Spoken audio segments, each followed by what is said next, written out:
sabia que a serpente com Eva no jardim do Éden e Satanás com Jesus no deserto usou da mesma estratégia? É sobre isso que eu gostaria de conversar com você um pouquinho hoje.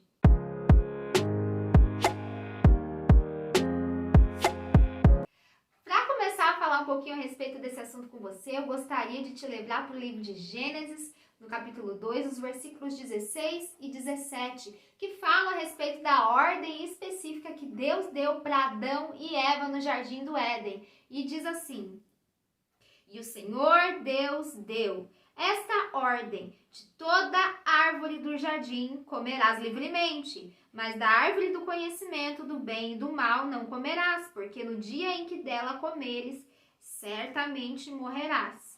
O Senhor, ele deixa uma regra bem específica. Ele fala que eles poderiam comer de qualquer outra árvore, de qualquer outro fruto, mas da árvore do conhecimento do bem e do mal eles não poderiam comer.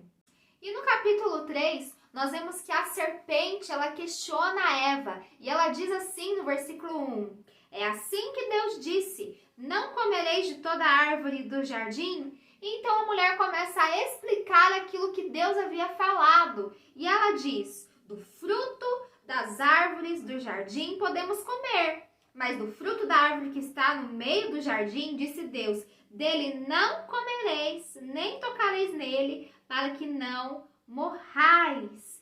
E nós vemos aqui algo muito interessante, porque o Senhor falou que eles não deveriam comer, mas a Eva, ela acrescenta uma outra regra em relação a isso. Ela fala que eles não poderiam tocar no fruto da árvore do conhecimento do bem e do mal. E segue-se o diálogo e a serpente começa a falar: é certo que não morrerás. Quando você comer desse fruto, você vai ser como Deus. E você vai conhecer o bem e o mal. E nós já sabemos o final dessa história, que Eva acaba acreditando na serpente. E nós vemos que a estratégia que a serpente usou para enganar Eva foi uma distorção daquilo que Deus havia falado. Ela pega aquilo que Deus havia dito e ela transforma em algo bom. Deus havia falado: vocês não devem comer, porque se vocês comerem, vocês vão morrer. E isso é algo negativo, porque nós sabemos que o resultado dessa história, a consequência dessa história foi a morte espiritual de Adão e de Eva, a separação deles da presença de Deus, a quebra do relacionamento deles com Deus. Mas a serpente, quando ela começa a conversar com Eva, ela dá a entender que, no caso, esse conhecer o bem e o mal é algo positivo, é algo bom. E Eva, confiando naquilo que a serpente falou e não dando tanto crédito naquilo que foi dito pelo Senhor, ela acaba sendo enganada e come desse fruto. E nós vemos que a estratégia que a serpente usou aqui é a distorção da palavra, é questionar aquilo que foi falado por Deus e levar para um outro lado, num outro sentido. E foi assim que Eva caiu, e foi assim que Eva pecou, desobedeceu ao Senhor. E quando nós vamos para o livro de Mateus, no capítulo 4, nós vemos que algo semelhante aconteceu com Jesus. Jesus foi levado pelo Espírito Santo ao deserto e ali ele esteve 40 dias e 40 noites jejuando, sem comer e sem beber. E ali nós vemos que durante esse período, Satanás apareceu para Jesus e começou a tentá-lo. E nós vemos descritos aqui neste capítulo as tentações que Jesus sofreu. A primeira delas é que Jesus estava com fome. Jesus era 100% Deus e 100% homem. E como homem, ele teve fome. Ele tinha necessidade de se alimentar para poder suprir as necessidades do corpo físico dele. Então, Satanás ele usa da mesma estratégia com Jesus. Nós vemos aqui que no capítulo 4, no versículo 3, ele faz esse questionamento a Jesus: se és tu, filho de Deus, manda que estas pedras se transformem em pães. Jesus, porém, respondeu: está escrito, não só de pão viverá o homem, mas de toda a palavra que procede da boca de Deus. E nós vemos aqui no capítulo anterior, quando Jesus havia sido batizado por João Batista, Deus Pai, ele diz claramente para Jesus: tu és o meu filho amado, em quem eu me comprazo, ou seja, em quem eu muito me alegro. E nós vemos aqui que Satanás, ele começa a usar essas palavras contra Jesus, querendo colocar um questionamento, querendo colocar uma dúvida na cabeça de Jesus. Ele diz: se és tu mesmo, filho de Deus, transforma essas pedras em pão. Ele fala assim: se você é mesmo quem o Pai diz que você é, e se você é mesmo quem eu sei quem você é, porque Satanás sabia que Jesus, ele era assim o Filho de Deus. E Jesus, ele tinha a identidade dele firmada. Ele sabia quem ele era e quem ele é. Por isso Jesus, ele não cedeu a essa tentação. Ele não deu atenção para aquilo que foi falado para ele. Logo ele rebateu com a palavra. Ele disse: e não só de pão viverá o homem, mas de toda a palavra que procede da boca de Deus. E nós vemos que Jesus, ele não desconsiderava, né, o alimento para o corpo dele humano, porque Jesus, ele se alimentava, ele comia, e nós vemos textos bíblicos que deixam bem claro isso, que Jesus, ele se alimentava como qualquer ser humano, como qualquer pessoa. Mas aqui ele fala que existia um alimento que ele considerava mais, que ele dava mais importância, que eram as palavras que saem da boca de Deus Pai. Era com isso que Jesus se alimentava.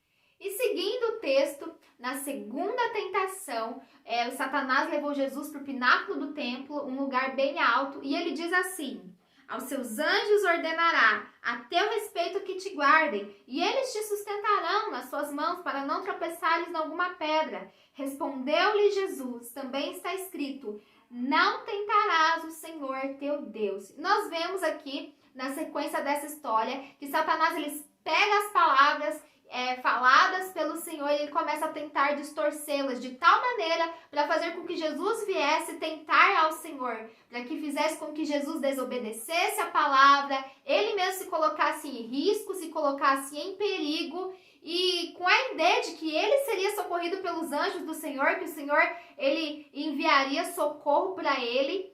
Mas nós vemos aqui que novamente essa mesma artimanha foi lançada sobre Jesus.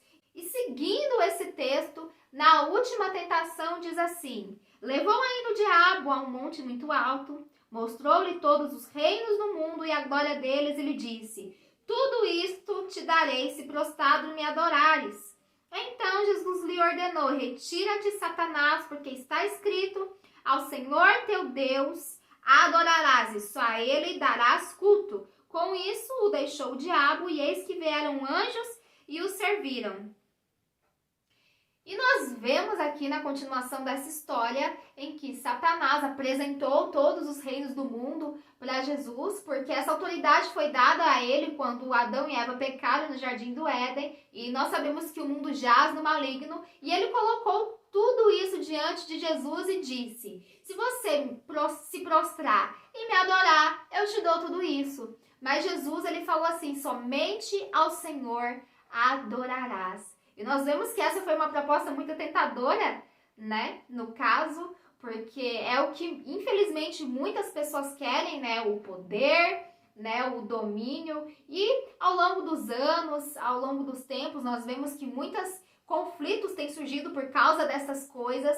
Mas Jesus, ele, claro, como filho de Deus, como obediente ao Pai, ele disse não. Ele resistiu a todas essas tentações. E Jesus, ele provou que é possível, sim, resistir ao diabo e ele fugirá. E foi isso que Jesus fez. Ele usou a palavra de Deus ao seu favor.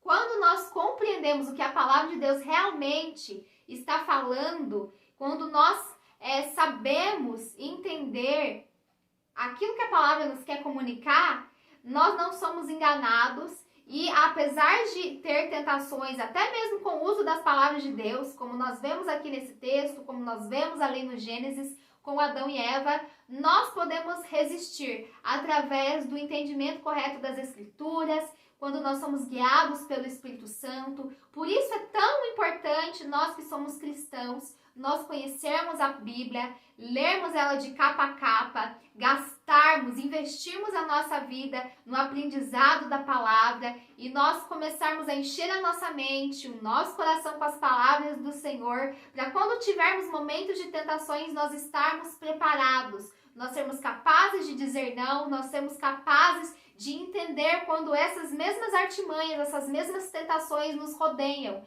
E começar a termos esse discernimento, porque é muito fácil sermos enganados. É muito fácil nós ficarmos confusos. Porque nós vemos que o inimigo, ele usou as próprias palavras de Deus para tentar enganar Jesus. E muitas vezes é isso que acontece conosco. Então nós precisamos estarmos despertos, nós precisamos ter intimidade com a Bíblia. Nós precisamos principalmente conhecer o nosso Deus. E todas as vezes que nós tivermos dúvidas, quando nós não compreendermos algumas coisas que a palavra está dizendo, e realmente, quando nós temos contato com a Bíblia, são tantos e tantos textos, são épocas que passaram, são histórias, são reinos, são exércitos, e há tantas ali orientações, há tanta coisa que nós precisamos aprender, nós precisamos ter calma, porque nós não vamos entender tudo, assim, de uma hora para outra, sabe? Rápido, nós precisamos ter tempo, nós precisamos ler a respeito, nós precisamos consumir conteúdo que explica a Bíblia, que nos ajuda a compreendê-la, nos ajuda a entendê-la, quando nós nos reunimos com irmãos, irmãs, que têm maior tempo de caminhada com o Senhor e que já tiveram as suas dúvidas respondidas, né? No caso, parte delas, né? Porque nossas dúvidas, todas elas, eu não creio que elas serão totalmente respondidas, porque nós temos muitas e muitas e muitas perguntas. Nós queremos saber quais foram os desfechos das histórias da Bíblia. E eu creio que nós só vamos saber da totalidade de tudo isso só quando nós estivermos no céu, só quando estivermos com o Senhor. Daí nós vamos entender tudo por completo. Mas o essencial nós temos aqui disponíveis para nós, graças a Deus que a Bíblia chegou na nossa mão. E nós temos ela também no celular, no computador, e nós temos acesso às Escrituras e nós mesmos podemos lê-la, podemos aprender, porque o Espírito Santo, ele se faz presente quando nós lemos a palavra, ele mesmo desvenda os nossos olhos e o nosso coração é aberto para receber a palavra através da ação do Espírito Santo, e o Espírito Santo também nos dá clareza na nossa mente quando nós lemos a palavra, e isso é com o tempo. Às vezes você já pegou a Bíblia, se você já leu alguns textos, você não entendeu nada, não fazia sentido. E isso acontece, realmente acontece, porque é uma linguagem diferente, são tempos antigos. E isso faz parte da nossa caminhada cristã, mas o que nós devemos fazer é não desistir de entender a palavra, é não desistir de ler a palavra. Nós precisamos dessa porção, desse alimento todos os dias. Jesus valorizava a palavra de Deus e fala que dela ele fazia o alimento dele, que ele comia as palavras do Senhor, e que isso venha a ser verdade sobre as nossas vidas também, que nós possamos nos alimentar dessa palavra, alimentar o nosso espírito, sabe? Trazer essas palavras para a nossa mente, para o nosso meditar diário, para o nosso coração. E quanto mais nós nos envolvemos com a palavra, quanto mais nós nos envolvemos com aquele que é o dono da palavra, o Senhor, mais nós estamos blindados e protegidos contra esses tipos de ações do inimigo, que é essa confusão, que é essa distorção, que é essa manipulação da palavra.